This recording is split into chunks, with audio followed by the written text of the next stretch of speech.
Indonesia, negeri dengan 17.000 pulau, matahari yang hampir tidak pernah mati, dan curah hujan yang bisa turun kapan aja tanpa ada alarm.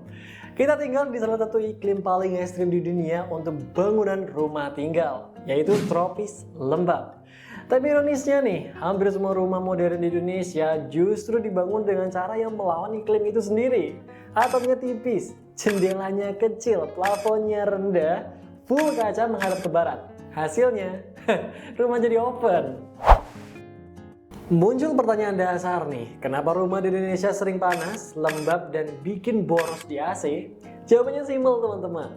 Karena mayoritas rumah kita mengikuti gaya luar negeri tanpa memahami sains iklim tropis. Di Indonesia nih, radiasi matahari rata-rata mencapai 700 hingga 900 watt per meter persegi, dan suhu siang harinya bisa naik dari 34 hingga 36 derajat Celcius dengan kelembapan lebih dari 80%.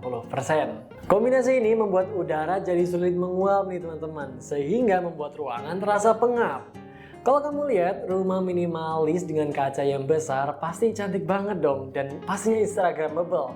Tapi secara fisik bangunan itu adalah magnet bagi panas. Dan itulah akar masalahnya.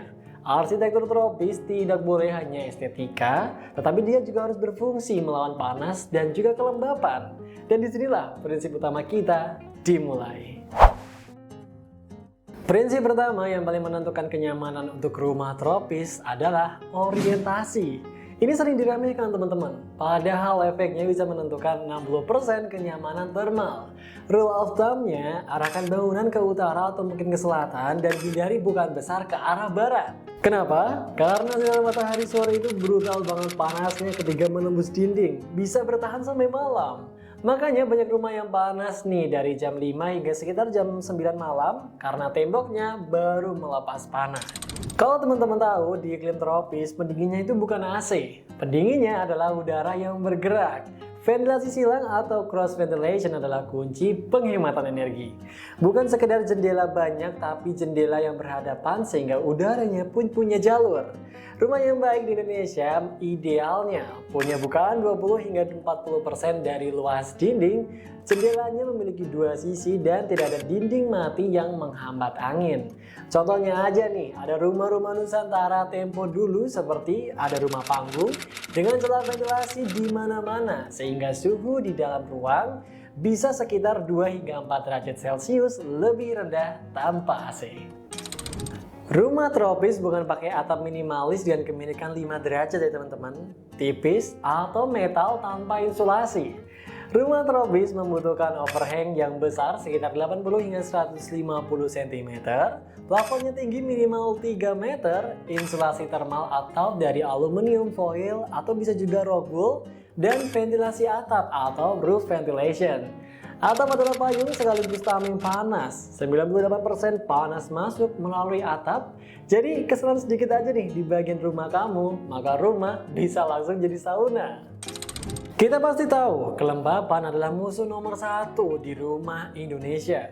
Dia menghasilkan jamur, bau apek, kerusakan cat, bahkan penyakit pernapasan. Nah, cara untuk mengatasinya yaitu dengan menerapkan ventilasi yang lancar, material yang bisa bernapas, exhaust fan wajib di dapur dan juga kamar mandi, lalu hindari ruangan tertutup tanpa adanya ventilasi. Indonesia memiliki curah hujan yang tinggi. Satu desain drainase yang salah maka bisa mengakibatkan air masuk ke dalam rumah. Prinsipnya simple, tinggikan lantai rumah dari jalan. Nah, untuk kemiringan tanahnya sekitar 2 hingga 5%, talang airnya harus besar dan manhole rutin untuk dicek. Lalu jangan lupa untuk membuat sumber resapan ya, karena rumah tropis itu harus bernapas dan juga mengalir, bukan rumah yang ditutup rapat lalu melawan alam. Seperti yang kita udah tahu nih, bahwa Indonesia adalah negara dengan aktivitas seismik tertinggi di dunia. Maka rumah harus mengikuti standar SNI gempa teman-teman. Nah, lalu apa nih prinsip dasar gempa?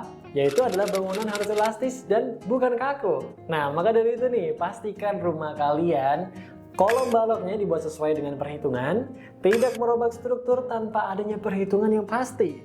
Denah tidak boleh terlalu memanjang dan pakai shear wall jika diperlukan. Banyak rumah rubuh bukan karena gempa yang besar, tapi karena strukturnya yang asal-asalan. Aku yakin, aku dan kamu tahu bahwa gaya hidup sekarang berubah sangat cepat, oleh karenanya rumah tidak boleh kaku. Maka dari itu, sediakan ruang yang bisa jadi buat ruang kerja kamu, jadi ruang belajar, jadi ruang hobi, jadi ruang tamu ekstra, karena rumah modern harus adaptif, bukan statis.